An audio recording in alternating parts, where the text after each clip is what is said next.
kasi dumadaloy sa ugat. Tagalog rap, men, ayaw tanggapin noon, pero binaon ang magalit at binaon ang kultura hanggang ngayon. Nakabangon, mga poste nakabaon, subok na ng panahon kahit iyong tugmo o lumudon. Galo, nagregalo sa ating lahat, natural lang na irespeto ng tapat, diba?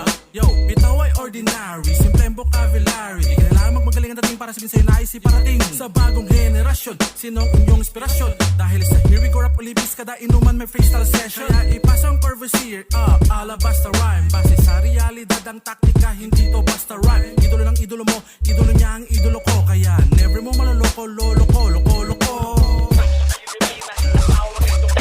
Itutok mo, ipasok mo, and boy, walang the please. Wasak na wasak pa rin puso ni Nasty Man. Babalak sa mga rapper na hindi gagalang. Here we go, here we go, yeah.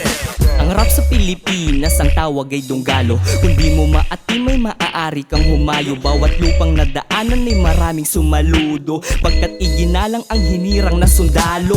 Napakaraming bago na nais baguhin, ang istorya ng ang rap ay kanilang akuin. Ngunit tandaan ng mga nagtangkang sakupin, ang bansa nooy di nagtagumpay sa layunin. Naramdaman ng mga nagbagaling ang epekto nung lumabas sa mga bukod tangi na eksperto. Kapos sa kaalaman ng mga walang respeto, kulang ang pag-iisip na parang buwang Pebrero. Ang mga tao na naging saksi sa kasaysayan ay pinahalaga at minahal ang mga luma. Kaya ito ang inyong itanim sa kamalayan, naugat ang punot dulo sa mayabong bunga. Itutok mo, ipasok mo, and boy, walang the please.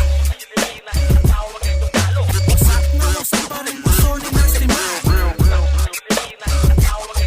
Babalak sa mga rapper na hindi gagalang.